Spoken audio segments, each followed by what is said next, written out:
Hello, a very good evening to you. Welcome to ITV News. This is Monday night's calendar. Thank you very much for joining us. Here are tonight's main stories. A pot of gold to reopen Doncaster Sheffield Airport, as South Yorkshire's Mayor says he's ready to sign a cheque for £160 million of public money. I'm going to be flying in 20 years. I think most people watching this are wanting to be flying in 20 years, but we need to fly more sustainably, and South Yorkshire can help provide that solution through the airport and the work we want to do at DSA. The hope is that once these gates behind me reopen, holiday flights and the economy here could be taking off. Also on the programme tonight. Flood tragedy. An inquest starts into the death of a woman whose home was battered by Storm Babette 2 years ago. Curtain raiser. The red carpet's rolled out for Bradford's new £50 million music and entertainment venue. And the clock is ticking, with just under an hour to go until the transfer window slams shut. I'll have all the transfer news live from Ellen Road.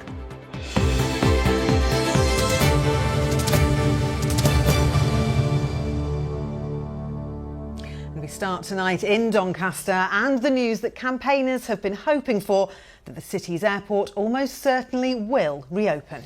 Yes, in the last few minutes, South Yorkshire's Mayor has announced he's prepared to write a cheque for £160 million of public money to see flights return to Doncaster Sheffield Airport for the first time since 2022. We'll get reaction from our reporters in Doncaster and political analysis from Westminster shortly. But first, let's go to Katie Oscroft, who's outside the airport. And Katie, this was far from a done deal, wasn't it?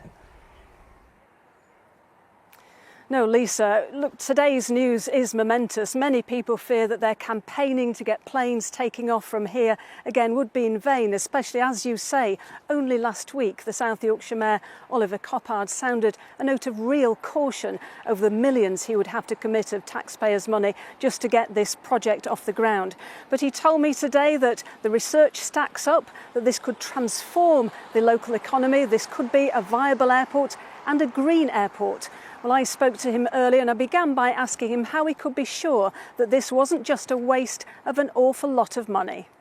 Look, there's no such thing as a guarantee in this space. There's no such thing as a guarantee when it comes to reopening an airport or bringing back those aviation opportunities that we previously saw in South Yorkshire. But that's why we've done so much work. That's why we've been working on this project for the last couple of years, because we wanted to know exactly what we were getting ourselves into. And I've been convinced by that work. It's not without risk. I've been absolutely clear about that. But sometimes in my job, you have to take some of those risks to make the most of those opportunities.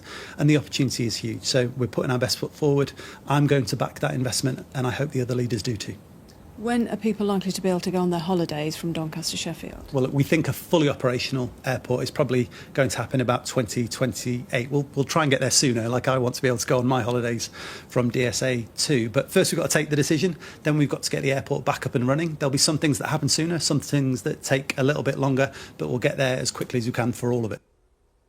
And Katie, how has today's news gone down more widely? Well, Lisa, this announcement will affect people far beyond here, but it will impact the most people who live within a few miles of these gates, people who perhaps booked their holidays from here, or people who also lost their jobs when the gates closed last time. We went onto the streets of Doncaster and spoke to some of them about what they made of the news. I think it's a good idea. I think it's a great idea. It'll be good for local businesses, it'll be good for hotels, restaurants and things like that. So I think a good idea. If it's been researched and it's cost effective and it'll pay for itself, then yeah, fair enough, go for it. Well, it's as local airport, and it's just easy for access for us to get to. So yeah, that would be brilliant.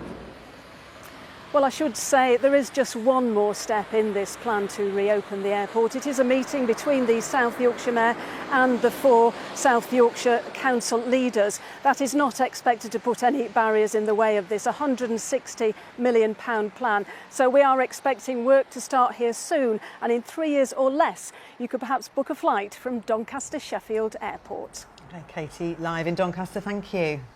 Well, today's announcement comes after the Prime Minister visited Doncaster earlier this year to give his backing to reopening the airport. Tom Sheldrick is in Westminster for us now. And Tom, how does supporting the airport fit with the government's net zero ambitions?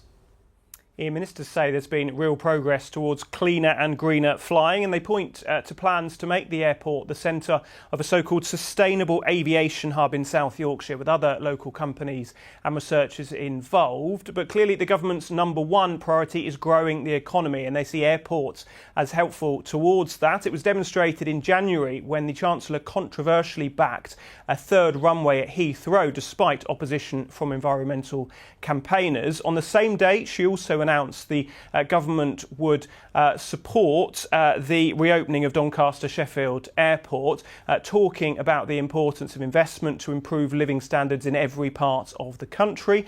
Then in April, the Labour government agreed that the South Yorkshire Mayor could use regional funding, some regional funding, towards opening the airport, and the Prime Minister gave his backing when he campaigned in Doncaster ahead of the local elections. It's the reopening of the airport. That's about local pride, history. I think closing it was a missed opportunity, brings 5,000 well-paid, secure jobs, but puts a lot of money into the local economy and gives the community back its airport, which has been so important as a symbol. There are also plans for a significant number of new homes alongside the airport, fitting with another of the government's big pledges to build 1.5 million new homes around the country over 5 years. The money we've been talking about today going towards the reopening would come from a pot available to the Mayor and other local leaders on the combined authority, not directly from the government. And some people will question whether it is value for money, but it seems ministers agree with the Mayor that it is and that the airport can be successful this time around. Thank you, Tom. That's Tom Sheldrick live for us at Westminster. Let's get some reaction now from businesses in the area. And Michael Billington is at a hotel in Bawtry, just a few miles down the road from the airport. Michael, they must be breathing a sigh of relief there. Yeah, that's right, Lisa. This is the Crown Hotel, just 5 miles away from Doncaster Sheffield Airport, an old coaching inn actually, where travellers would rest their weary heads back in the 18th century, but where today they're hoping that they'll be able to welcome aircrew in the not too distant future. Craig Dowie is the managing director. Craig, when the airport was open last time, just how valuable was the business that it brought? Oh, it was massive. We bought the hotel 15, 20 years ago, and we bought it purely on the opening of Doncaster Airport. We understood about the planning. We went down to Britannia Airways in Luton. We looked at what they needed. We done a deal with them, and then we completed the sale of the Crown Hotel in Bawtry. And the airline, the aviation sector, formed the business model of the business strategy of this hotel. So when it closed, those years ago, we lost a massive, probably 40% of our income.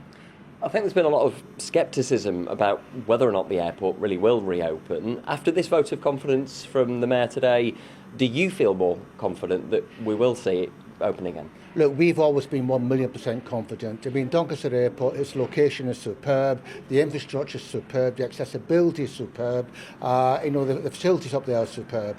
It's what the borough needs, it's what South Yorkshire needs. And I just can't believe that all of us just made us hold out another week. It's just keeping us on tender hooks. And it was great, really, really good to hear what he said today. Backing Ross Jones up to the hilt, because Ross Jones wears Doncaster on the sleeve. I think superb. We're 100% behind everyone. Let's just get it done. Don't wait another week, Oliver. Fantastic, Craig. Thank you very much indeed. Well, Anne Mosley is an independent travel agent. Anne, obviously when the airport was open last time, in the 17 years it was operational, it never managed to make a profit then. Is there enough of a demand for air travel to be able to sustain an airport in this area? Absolutely. The local residents and surrounding areas, they're really excited about the pending opening of it, and I get asked week in, week out, can we book our holidays yet from Doncaster? Obviously the answer is no, but absolutely the opportunity there for it to be successful is huge. Oliver Coppard suggesting last week it may be 2028 before we see any passengers fly out of Doncaster Sheffield. Is that disappointing? Absolutely not, no. I'm booking into 2027 and multi-generational for Florida into 2028, so it's not a million miles away, and hopefully by next year we're going to have itineraries released by the operators who are going to be flying from there. OK, Anne, thanks very much indeed. I think the message is clear, very bright for financial prospects for when the airport opens in the not too distant future. OK, Michael Billington in Bawtry, thank you. And there's more on our website.